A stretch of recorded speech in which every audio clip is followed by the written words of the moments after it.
नमो नारायण। जय गौ माता, वंदे मातरम। आप भारती को प्रणाम और हृदय से ओम शम शनिश्चराय नमः। प्रदर्शकों, मित्रों, साथियों, बड़ी ध्यान से मेरी बात को सुनिएगा, आपके काम आएगी। और इस बात को मैं अपने जीवन में उतारता हूं, इसलिए आपको मैंने बोल रहा हूं। आपको मैंने उतारा है, उसका लाभ देखा है, इसीलिए मैं इस विषय पर आपसे चर्चा करूं कि यदि आप किसी प्रयास में असफल हुए हैं तो इसे अपनी हार के रूप में न देखें, क्योंकि कई बार सफलता एक प्रयास में नहीं मिलती है, कई बार प्रयास करना होता है। और इसका यह मतलब नहीं है कि आपके पहले के प्रयास बेकार गए। प्रयत्न और प्रयास हमेशा मजबूत रखिए, सफलता दामन छुए। और प्रयत्न और प्रयास के साथ साथ थोड़ी सी प्रार्थना भी होनी चाहिए। नमो नारायण, नमो नारायण। 12 साल के बाद देवगुरु बृहस्पति देव मंगल देव की मूल त्रिकोण राशि मेष में प्रवेश करेंगे। इस साल का 2023 का दूसरा बहुत बड़ा परिवर्तन है। 17 जनवरी को शनिदेव ने राशि परिवर्तन किया था। अब 22 अप्रैल को बृहस्पति देव का राशि परिवर्तन हो रहा है और मेष राशि में पहले से ही राहु देव का संचरण हो रहा है। 22 अप्रैल को राहु देव और बृहस्पति देव की युति बनेगी। शनिदेव से बृहस्पति देव का त्रिएकादश संबंध बनेगा। मित्रों, साथियों, मंगल देव की मूल त्रिकोण राशि मेष में 3 ग्रहों का अद्भुत संबंध बनेगा। बृहस्पति देव, राहु देव और दृष्टि संबंध से शनिदेव। इस समय मेष राशि में सूर्य देव और बुध देव का संचरण है। बुध देव 7 जून तक मेष राशि में रहेंगे और सूर्य देव 15 मई तक मेष राशि में संचरण करेंगे। बुध देव के प्रभाव से, सूर्य देव के प्रभाव से, बृहस्पति देव के प्रभाव से, शनिदेव के प्रभाव से क्या प्रभाव रहेगा मैदनी के हिसाब से और ग्रह नक्षत्रों की गणना 12 के 12 राशियों के लिए क्या संकेत दे रही है, इस विषय को लेकर आपके सामने हूं। मित्रों, साथियों, यह जनरल प्रेडिक्शन है। आपकी जन्म कुंडली में बृहस्पति देव और राहु देव की स्थिति क्या है, आपकी जन्म कुंडली में बृहस्पति देव किस राशि में बैठे हैं, किस भाव में विराजमान में है और किस ग्रह से दृष्ट है, फलाफल उस अनुसार कहा जाता है। लेकिन यह जनरल प्रेडिक्शन है कि यह जो राशि परिवर्तन है, वैदिक ज्योतिष के आधार पर राहु देव और बृहस्पति देव का मिलन का क्या प्रभाव रहेगा। मित्रों, साथियों, विद्वानों का यह भी मत है कि जब बृहस्पति देव और राहु देव का मिलन होता तो गुरु चंडाल योग बनता है। मैं अपना अध्ययन, मेरा अपना शोध, मेरी अपनी साधना मैं आपके सामने रख रहा हूं। न मैंने कभी तर्क किया है, न मुझे वाद विवाद आता, न मैं वाद विवादों में विश्वास करता हूं। सभी विद्वानों को मैं प्रणाम करता हूं। मैं किसी के अनुभव को ललकार नहीं रहा हूं, नहीं मेरा ये शौक है। सबसे क्षमा मांगते हुए जो कुछ भी कहूंगा ये मेरे विचार है, मानो न मानो ये आपकी मर्जी है। क्योंकि राहु स्वर भानु, सिंहिका का पुत्र और ऋषि कश्यप की संतान, दानव और देवकुल दोनों ही राहु के भीतर विराजमान है भाई। और अमृत यानी समुद्र मंथन की कथा आपको पता है। मैं थोड़ा सा समय ले रहा हूं, यदि नहीं समझ में आता है तो आप फॉरवर्ड कर देना। ये व्यवस्था यूट्यूब पर है, लेकिन आप समझेंगे ना तो बहुत अच्छा लगेगा और चीजें समझ में आएगी। स्वर भानु जो सिंहिका का पुत्र है, दानव कुल से था, ऋषि कश्यप इनके पिता है। जब समुद्र मंथन हुआ तो देवता और दानवों ने दोनों ने मेहनत करी थी। बात को समझने की कोशिश करिएगा। देवता और दानव दोनों मिलकर मंथन किया और अमृत निकला। मैं खाली राहुदेव की स्वभाव को लेकर आपको समझाना चाहता हूं कि राहुदेव को क्यों प्रतिकूल कहा जा रहा है। कारण क्या है भाई? समय वो था और उस समय राहुदेव ने अपनी मेहनत करी, अपना परिश्रम किया और मंथन किया। उस परिश्रम और मेहनत के बल रूप पर वो अमृत पान करना चाहते थे और देवताओं का यह मत था कि यदि राहु ने अमृत पान कर दिया तो यह सृष्टि में प्रतिकूलता प्रदान करेगा। यह देवताओं का अपना मत था। जो भी हुआ, नारायण ने उनका सिर को काट दिया। जहां अमृत कंठ तक पहुंच चुका था तो सर और धड़ अलग हो गए। तो जो सर है ऊपर वाला हिस्सा ये राहु और नीचे वाला हिस्सा केतु है। अब समझने होगा क्योंकि राहुदेव दानव कुल से भी और साधना में परंपरागत है, साधना में प्रांगत है, वो विद्वान है वो, और ऋषि कश्यप की संतान है। तो राहुदेव अपनी मेहनत नहीं छोड़ेंगे। जो मेहनत वो कर रहे हैं उसका फल उनको चाहिए। तो जिस व्यक्ति भी जन्मकुल में जिस भाव में राहुदेव विराजमान होंगे उस भाव से संबंधित परिणाम उसको चाहिए, ये राहुदेव का कहना है। हाँ, राहुदेव अनऑर्थोडॉक्स है, अनकन्वेंशन है, अनप्रेडिक्टेबल है और बहरूपिया कहते हैं स्वरूप बदलने में, विधाओं का बादशाह है राहुदेव। लेकिन हमारे विद्वानों का यह मत भी रहा है कि राहुदेव जिस राशि में विराजमान होते हैं, जिस भाव में विराजमान होते हैं, उस भाव में विराजमान ग्रह के साथ बैठते उसका गुण ले लेते हैं। तो इस समय राहुदेव बृहस्पति देव के साथ बैठेंगे तो जो उनका शरीर होगा वो बृहस्पति देव का होगा। विचार राहुदेव के, शरीर बृहस्पति देव का है। इन 50, 55, 60 सालों में संतों के चरण में रहा हूं और मैंने पाया है कि राहुदेव, शनिदेव, बृहस्पति देव जो कनेक्शन बन रहा है कई बार जीवन में बाहर और खुशियां लेकर आता है। बहुत बड़ी योग्यता और बहुत बड़ी विजन का निर्माण होता है। यदि ये योग आपकी कुंडली में केंद्र में बन जाए, बृहस्पति देव केंद्र त्रिकोण के मालिक हो या केंद्र में राहु के साथ आ जाए, त्रिकोण में ऐसी अवस्था बन जाए तो बहुत अद्भुत योगकारी पोजीशन हो जाती है। इसलिए मेरा निवेदन कि बड़े बड़े शब्दों से भयभीत होने की जरूरत नहीं है। एक व्यक्ति ने परिश्रम किया और वो परिश्रम का फल चाहता है, और फल कैसे मिले, किस प्रकार मिले, वो सारे कार्य राहुदेव करते। इसलिए राहुदेव को कहते हैं बहरूपिया है, षड्यंत्र है। अरे भाई मेहनत कर, जो भी मेहनत करेगा उसका वो फल चाहेगा। इसलिए भ्रमित होने की जरूरत नहीं। राहुदेव और बृहस्पति देव के साथ जो युति संबंध बन रहे हैं, कोई पहाड़ नहीं टूट जाएगा, तुरंत ही गुरु चंडाल योग बन जाएगा, ऐसा कहा जाना भी ठीक नहीं है क्योंकि डिग्रियों में बहुत अंतर है और ज्यादा देर के लिए बनेगा भी नहीं। आपको डिग्रियों का ज्ञान होना बहुत जरूरी है और फिर आपके जन्मकुल में राहुदेव बृहस्पति देव के साथ किस डिग्री पे विराजमान है, कितना दूर है, यह भी देखना बहुत जरूरी है। इसलिए मेरा निवेदन है कि कोई ऐसा पहाड़ नहीं टूटेगा और आपको भयभीत नहीं होना चाहिए। बृहस्पति देव और राहुदेव के मिलन को जो गुरु चंडाल योग आप कह रहे हैं, उससे इतना भयभीत होने की आवश्यकता नहीं है। देवताओं के गुरु है भाई, धर्म के कारक है, विवेक है, ज्ञान है, धन है, वैभव है, समृद्धि है, सुख के कारक है और नवग्रहों में सबसे नैसर्गिक ग्रह शुभ ग्रह है। क्या उनका प्रभाव राहुदेव को प्रभावित नहीं करेगा? राहुदेव की प्रतिकूल परिस्थितियों को बृहस्पति देव यहां कम करेंगे। फिर मूल त्रिकोण राशि है, कोई भी ग्रह देव किसी भी मूल त्रिकोण राशि में उत्तम फल देता, ये मेरा अपना अनुभव है। दूसरा, शनिदेव और बृहस्पति देव का त्रिकादश संबंध मेरी जीवन की यात्रा का ये सबसे बड़ा निचोड़ है कि जब जब बृहस्पति देव किसी भी रूप में शनिदेव और बृहस्पति देव का संबंध बनता है तो ये गंगा जल की बारिश होती है, यानी मणिकांचन योग होता है। देखना है कि बृहस्पति देव के लिए हम सबको ये बहुत गहरी समझ रखनी होगी कि बृहस्पति देव कहां बैठे हैं, इससे ज्यादा इंपॉर्टेंट वो किस राशि से गुजरे और किन ग्रहों के साथ है, और बृहस्पति देव की आपकी जन्म कुंडली में किन किन भावों पर दृष्टि पड़ रही है, किन किन भावों पर दृष्टि प्रभावित हो रही है। क्योंकि देवगुरु बृहस्पति के पास स्पेशल पावर है, ब्लेसिंग है उनकी दृष्टि। जहां उनकी दृष्टि पड़ती है वहां अमृत की प्रसाद होती है। और मेरा अनुभव आप लोगों से यह कह रहा मित्रों साथियों कि बृहस्पति देव, राहुदेव और शनिदेव का जो संबंध है जन्म कुंडली में संतुलित हो रहे हैं और राहुदेव शनिदेव को अपना गुरु मानते हैं भाई। 22 अप्रैल 2023 प्रातः 5:14 पर बृहस्पति देव अस्त अवस्था में अश्विनी नक्षत्र में मेष राशि में प्रवेश करेंगे। 1 मई को बृहस्पति देव मेष राशि में उदय होंगे और 21 जून को बृहस्पति देव शुक्रदेव के नक्षत्र भरणी में प्रवेश करेंगे।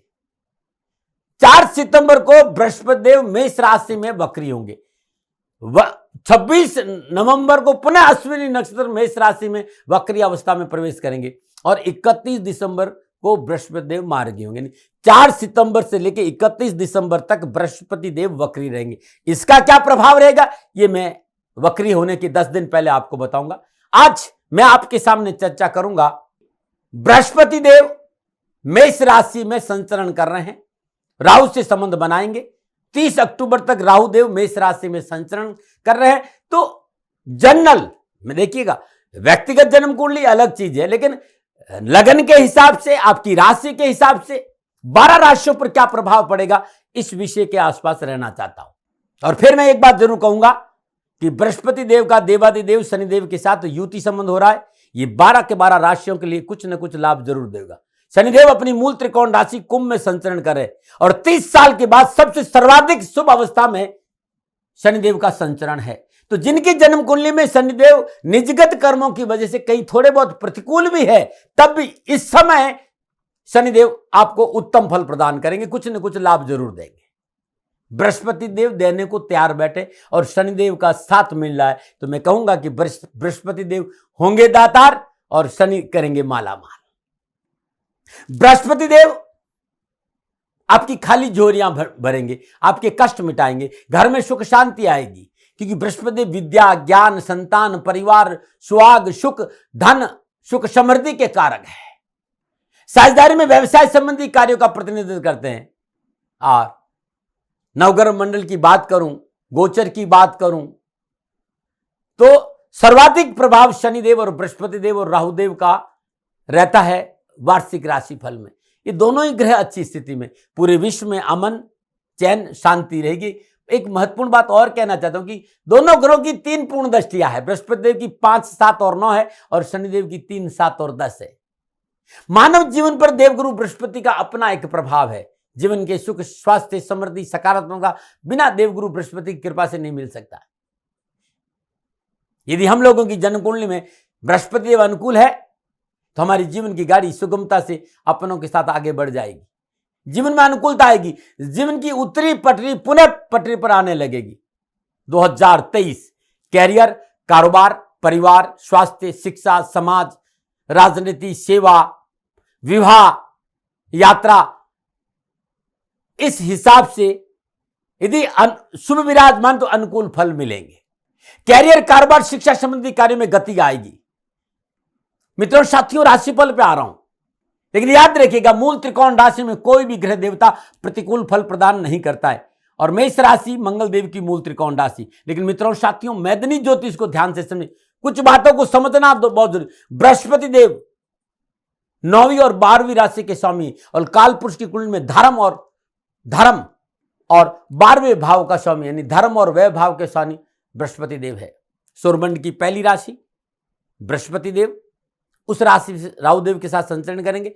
मेष राशि वैदिक ज्योतिष के विद्वानों के फायर साइन है एंड रॉ एनर्जी है, बिखरी हुई एनर्जी है, यानी उस फायर में गहरी सोच नहीं है, बहुत विजन नहीं है। उस राशि में एक विजडम वाले ग्रह का प्रवेश है। धर्म को लेकर पूरे विश्व में क्रांतिकारी संकेत नजर आ रहा है, ऐसी गणना करिए। मेरा अनुभव है, दबाव नहीं है। लेकिन यह भी ध्यान रखिएगा कि राहुदेव अनऑर्थोडॉक्स है, अनकन्वेंशन है, राहुदेव एम्पलीफायर है। रॉ एनर्जी में इन ग्रहों का कॉम्बिनेशन क्रांतिकारी विचारों का संकेत है। विश्व में एक नई धर्म व्यवस्था का संकेत नजर आ रहा है, एक नया रूप। हर व्यक्ति के भीतर में धर्म को लेकर एक नई क्रांति का संकेत नजर आ रहा है। ऐसा मेरा अनुभव है, मेरा सोच है, मैं दावे नहीं करता। लेकिन नक्षत्र गणना है कि कहीं न कहीं पुरानी बेड़ियां टूटेगी, पुरानी व्यवस्थाएं टूटेगी पूरे विश्व में, और धर्म के प्रति एक नई जागरूकता आएगी। हाँ, राहुदेव साथ में है और राहुदेव अनऑर्थोडॉक्स है।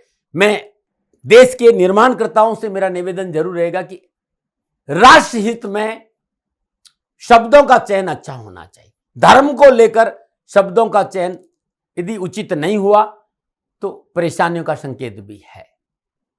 मैदनी ज्योतिष के अनुसार बहुत सी घटनाओं का संकेत भी नजर आ रहा है। विषय 12 राशियों का है, उस पर मैं कभी और बोलूंगा। लेकिन मैं ये जरूर कहूंगा कि इस समय सनातन संस्कृति, धर्म, मानवीय संवेदनाओं को समझना बहुत जरूरी होगा।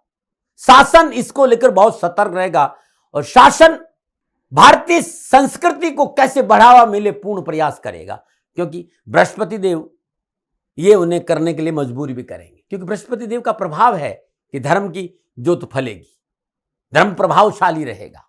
हाँ, राहु देव 7 में है और फायर के साइन में है, रॉ फायर है, तो शब्दों का चयन शालीनता पूर्वक देश निर्माणकर्ताओं को जरूर रखना चाहिए। लेकिन ये 12 राशियों पर क्या प्रभाव डालेगा, इस विषय पर आ रहा हूं कि 12 राशियों पर बृहस्पति देव का ये 12 साल के बाद मूल त्रिकोण राशि मेष, मंगल की मूल त्रिकोण राशि मेष में बृहस्पति देव का प्रवेश क्या प्रभाव डालेगा।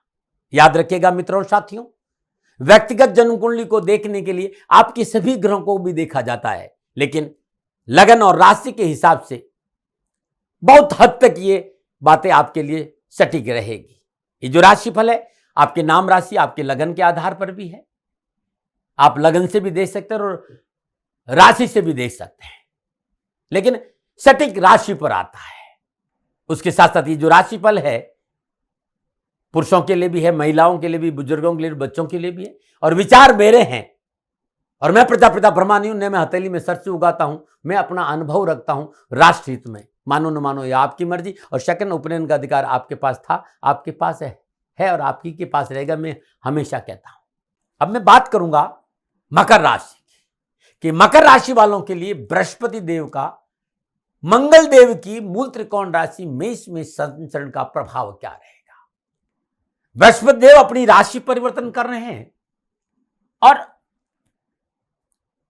राशि परिवर्तन करते हुए अब मकर राशि से चौथे भाव, और चौथा भाव कालपुरुष की कुंडली में यहां बृहस्पति देव उच्च के होते हैं। और वैदिक ज्योतिष में मेष राशि को अग्नि की राशि माना है, मंगल देव को क्रूर ग्रह माना है। कहते हैं कि जब क्रूर ग्रहों की राशियों में शुभ ग्रह विराजमान है तो सुफल प्रदान करते हैं। मकर राशि के राशि अधिपति शनिदेव अपनी मूल त्रिकोण राशि कुंभ में धन भाव में संचरण कर रहे हैं, लग्न से धन भाव में संचरण कर रहा है। और मकर राशि वालों के लिए बृहस्पति द्वादश और तीसरे भाव के स्वामी होकर चतुर्थ भाव राहु देव, बुध देव, सूर्य देव के साथ संचरण करेंगे।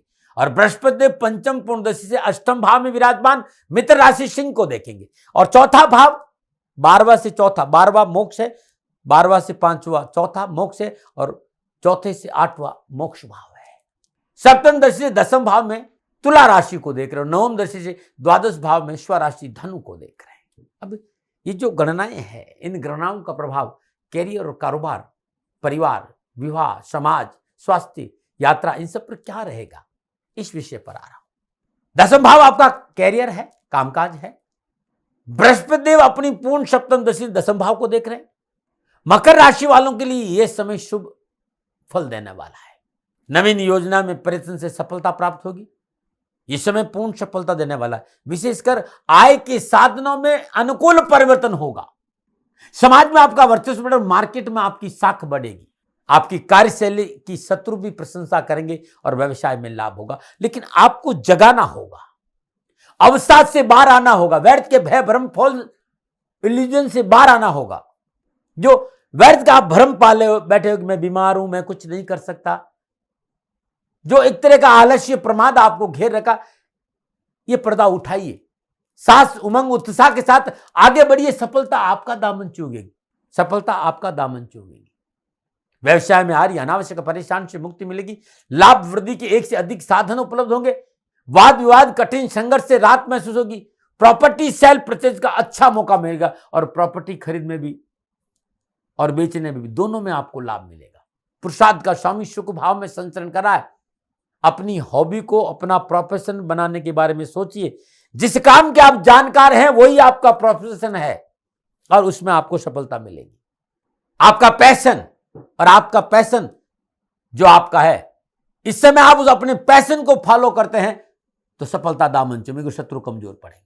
कला के क्षेत्र में, विज्ञापन के क्षेत्र में, सोशल मीडिया में, टीवी में, सिनेमा में, प्रॉपर्टी सेल में, परचेज में, कंस्ट्रक्शन में, इस सारे कार्यों में, खदान में, कोयला में, लीक पेट्रोलियम में सफलता के अच्छे मौके।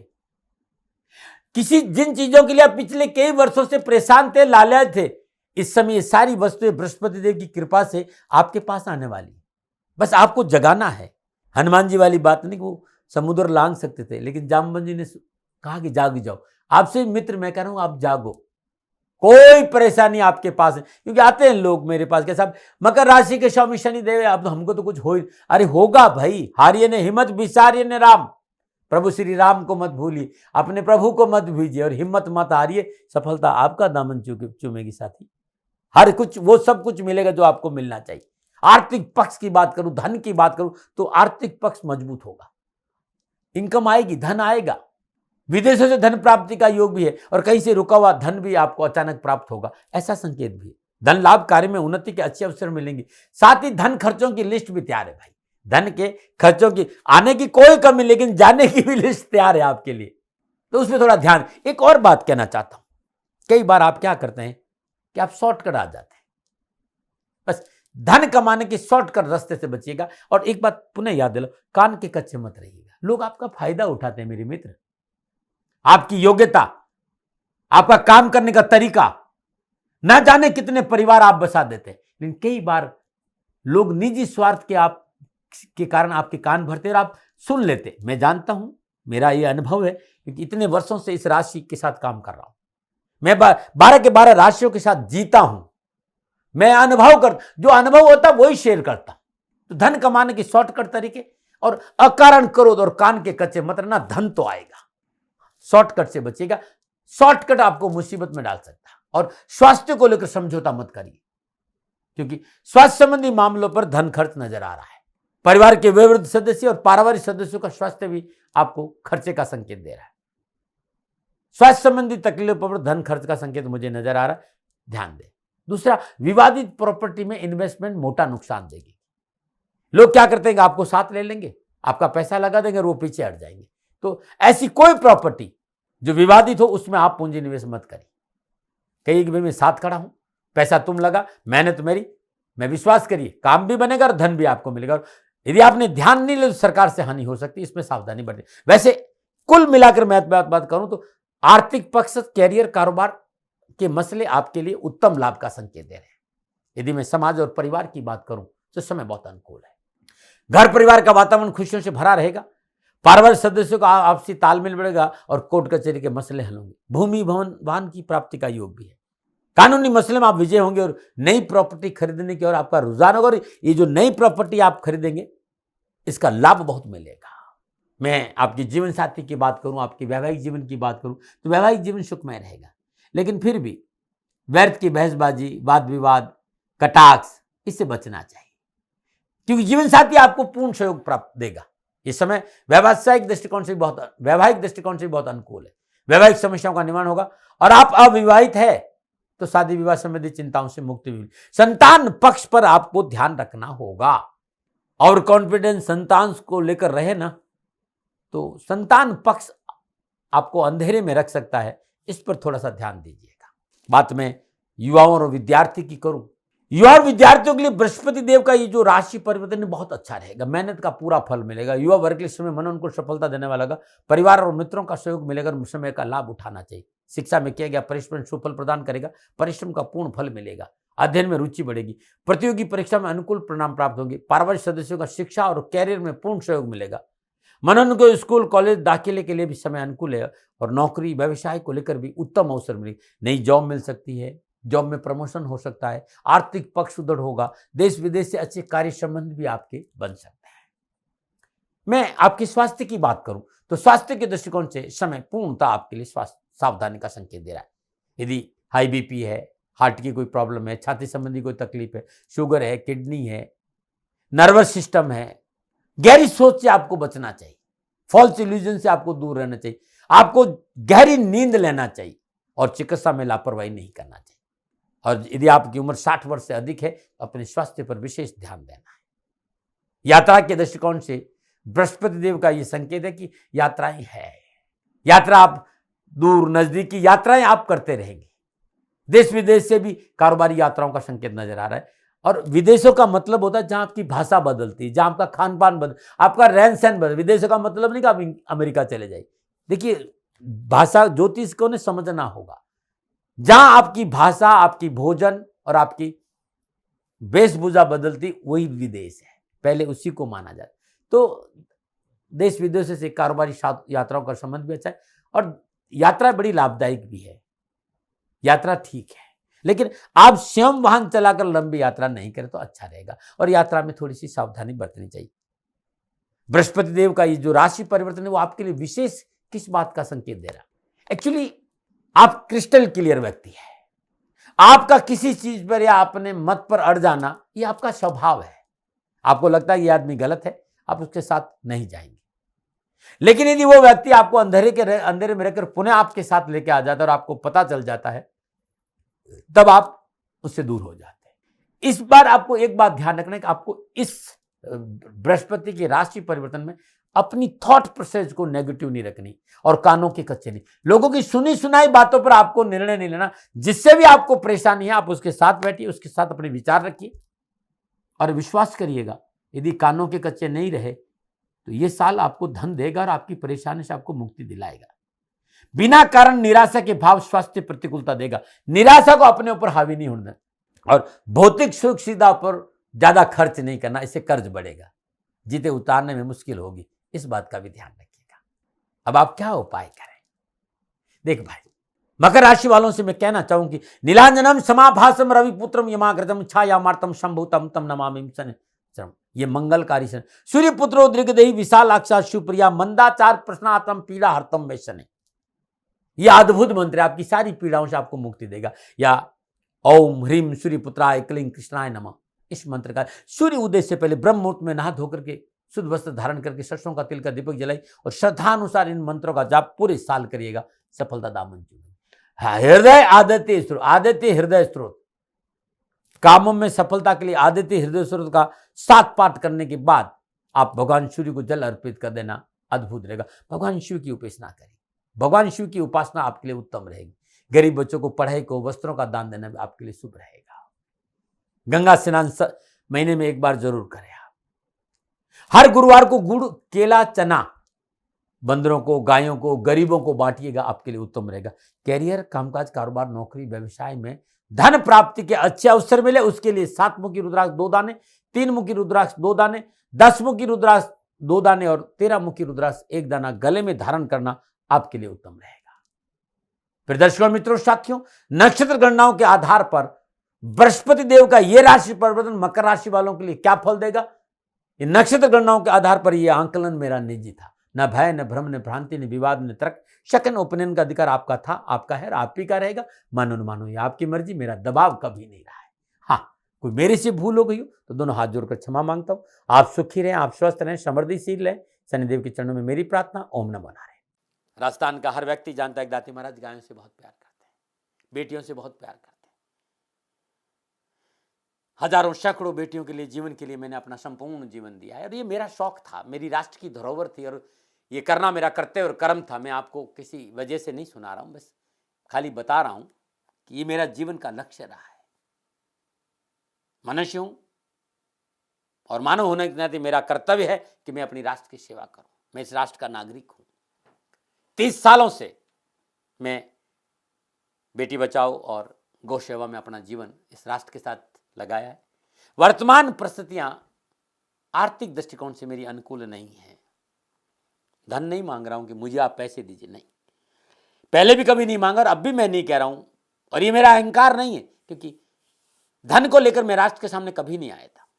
हमेशा मैंने ये कहा कि साहब सेवा करिए, आप, मैं भी सेवा करता हूं, आप भी सेवा करिए, धन नहीं चाहिए।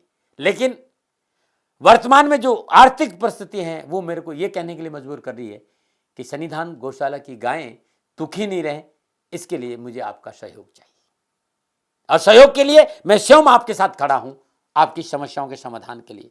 भाई, आप अपनी जन्म कुंडली का अवलोकन कराना चाहते हैं, आप अपनी जन्म कुंडली बनाना चाहते हैं, आपको बहुत सी चीजों की जानकारी चाहिए, तो मैं आपके साथ खड़ा रहूंगा, पूरे साल खड़ा रहूंगा, जब तक जीऊंगा तब तक खड़ा रहूंगा। नंबर आ रहा है, इन नंबरों पर संपर्क करिए, आप मेरे से बात करिए, लेकिन इसकी एवज में गायों के लिए चारे की व्यवस्था कर लीजिए। और इसीलिए मैंने कहा था कि भाई थोड़ा दिन इस समय मैं परेशानी में हूं और मेरी गायें चारों को लेकर थोड़ी सी परेशान हैं। ऐसा हृदय से आया, लोगों ने कहा कि राष्ट्र आपसे प्यार करता है दाती महाराज, एक बार निवेदन करिए। तो मैं दान नहीं मांग रहा हूं, फिर भी मैं अभी भी मैं मेरा ये अहंकार नहीं। साथियों, मेरा राज सर्वोपरि है। मैं ये नहीं कह रहा हूं, मैं ये कह रहा हूं मैं परिश्रम करूंगा आपके लिए, और परिश्रम के एवज में गायों के लिए चारे की व्यवस्था करिए। शनि भगवान आपकी रक्षा करे और आपका जीवन सदा खुशियों से भरा रहेगा, ऐसा मेरा निवेदन। और वे लोग जो सक्षम है, सामर्थ्यवान है, और जिन्हें दाती महाराज के ज्योतिषीय समाधान की आवश्यकता नहीं, तो उनको मेरा प्रणाम। क्योंकि बहुत से लोगों को मैंने देखा है पिछले 1 महीने में, लगभग 20 से 25-50 लोग ऐसे भी हैं जिन्होंने शनिधाम गौशाला में 2100 रुपया चारा कर दिया है। मैं उन सब के प्रति अपना आभार प्रकट करता हूं, और यह सहयोग मैं जीवन भर याद रखूंगा। मित्रों, समय ऐसा है कि मेरी परिस्थिति आर्थिक दृष्टिकोण से अनुकूल संकेत नहीं दे रही है, इसलिए मैंने राष्ट्र से कहा कि शनिधाम गौशाला में परेशानी नहीं चाहिए। सरकार सपोर्ट कर रही है, अपनी सीमाओं में रहते हुए जो सरकार करती है, लेकिन उससे पूरा नहीं पड़ता है, ये आप भी जानते हैं। शासन की अपनी एक सीमा है और अपनी मर्यादा है, और शासन के पास और बहुत से काम है। लेकिन फिर भी मैं आप सभी का धन्यवाद देते हुए हृदय से पुनः एक बार निवेदन करना चाहता हूं कि आपको लगता है कि दाती महाराज के साथ शनिधाम गौशाला में खड़ा रहना है, तो नंबर है, जरूर सहयोग करें। मेरा कोई दबाव नहीं है, प्रार्थना थी। ओम नमो नारायण। ओम नमो नारायण।